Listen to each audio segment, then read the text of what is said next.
Welcome back. Now, our drone turns to face us, but it's always facing exactly where we are, and that's because we're setting its rotation every frame. And this could be a little bit smoother. I'd like our drone to turn and face us smoothly. Now, it's not that noticeable because we start the game with the drone just facing us like this, but if we were to make the drone delay for a couple of seconds before turning to face us, we'll see that it's going to just snap its rotation to face us. So I'm going to show you an easy way to delay something with a delay node. In our event graph, we can right-click and search for delay and get a delay node, which is going to do what it sounds like. It's going to delay the flow of execution of our execution wire. So this get all actors of class and everything that follows after is not going to happen until this delay has completed.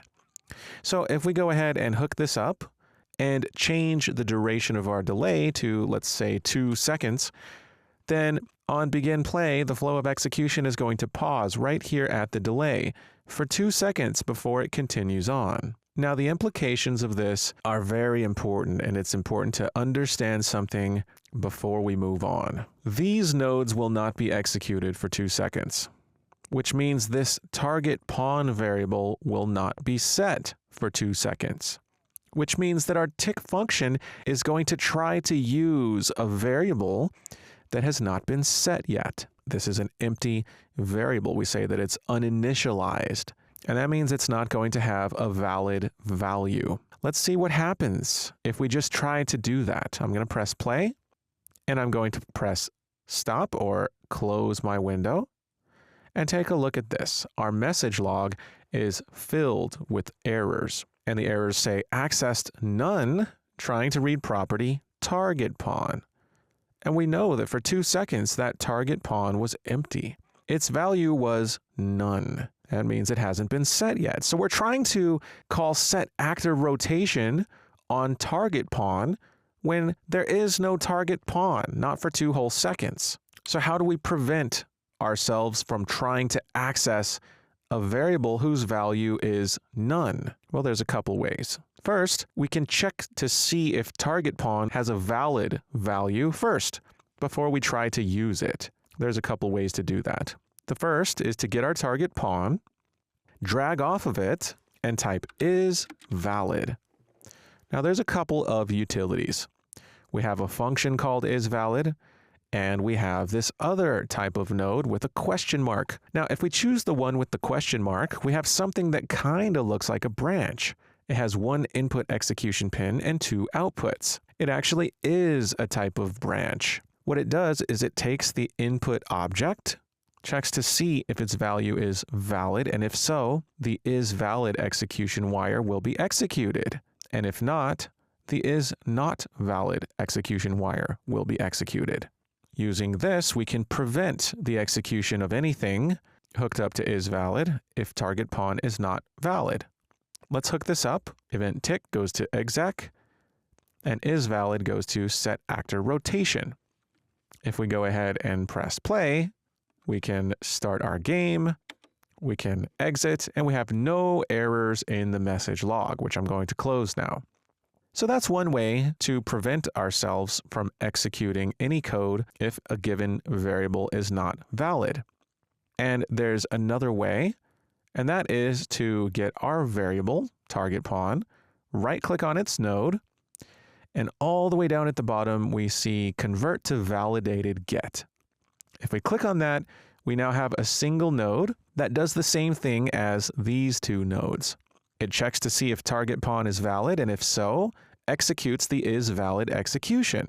And if not, executes the isNotValid execution, which we could put some kind of a print string there if we wanted to, warning us that we're trying to access something that's not valid, etc. So the validated get is a nice compact form of using the isValid node.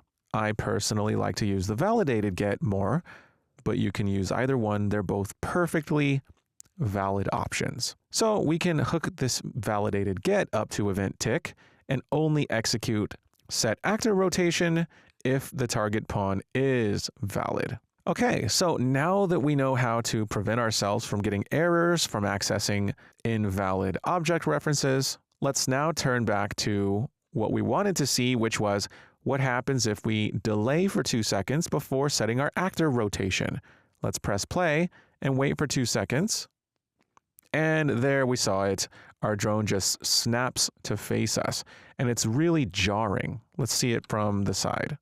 Boom, see, it just snaps, which kind of looks cool, but also it would be better if it were a little bit more smooth. And that's where interpolation comes in. So we're going to learn a new node designed to interpolate rotators. Let's right-click and type R-interp2 and select R-interp2. And if we hover over it, the tooltip tells us, tries to reach target rotation based on current rotation, giving a nice smooth feeling when rotating to target rotation. So we're going to have a current rotation that we hook up and a target rotation. And this node gives us the result that is somewhere between current and target according to a speed that we set. And notice our interp2 is designed to be used with tick. It has a delta time, and that is the delta seconds that we have in our tick event. So I'm going to make a little bit of room so that I can move our interp2 right here. And I'm going to hook up delta seconds into delta time because our interp2 expects a delta time. Remember frame rate independence, right? In order to change something in the tick function, taking delta time into account is the way to make sure that we get consistent behavior across frame rate variations. So let's see how our interp2 works. We know that we need a current rotation, and that's going to be our drone's rotation this frame. We can get it with get actor rotation. We'll hook that in for current. But we also need a target, and that's going to be the target rotation, which is the rotation calculated with find look at rotation. So I'm going to bring that over here. I'm going to break that pin, holding Alt and clicking on it, and I'm going to hook this rotator in for the target. So our interp2 is going to give us the rotation this frame necessary for a smooth rotation. It's not going to be exactly at the target, but it will be a value that's going to approach the target smoothly from frame to frame. So we can hook that into set actor rotation, but notice there's one other input for our interp2, and that's interp speed. The value we use here determines how quickly our return value is going to approach that target rotation. So let's first try with a small value. I'm going to put in 2.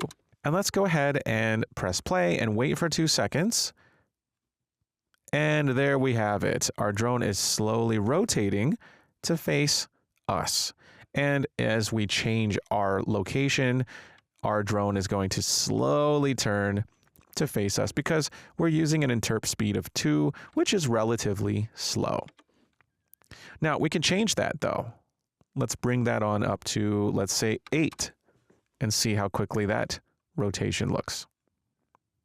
There we go. It's a little bit faster, right? It's still smooth, though. And the higher the value, the faster our interp2 is going to work. It's going to give us a rotation between current and target, and how closely that rotator is to the target, well, that's determined by our interp speed. And it can be quite creepy to see a drone slowly turn to face us. It looks ominous, it looks dangerous, and I like that effect. Another nice quality of this is that if our drone is constantly shooting at us with, say, some kind of projectile, and we're moving around, we can dodge that projectile. If we're constantly moving, those projectiles are going to trail behind us rather than just being shot directly at us, which can be very difficult. That can be intense skill-wise for a game. Now, we'll get to projectiles soon. For now, we've got a very important milestone under our belt, and that's how to interpolate values. And we can interpolate other types of data as well. It doesn't have to be a rotator. There is also a v-interp2, which takes in 2 vectors and returns a vector between these 2. And it works in very much the same way. There's also an f-interp2, which takes in floats and returns a float. So interpolation is not restricted to the rotator type, but the concept is the same. We use this typically in the tick function to smoothly transition from one value to a target value according to an interpolation speed. So now that you know how interpolation works, we're ready to move on. Excellent job, and I'll see you soon.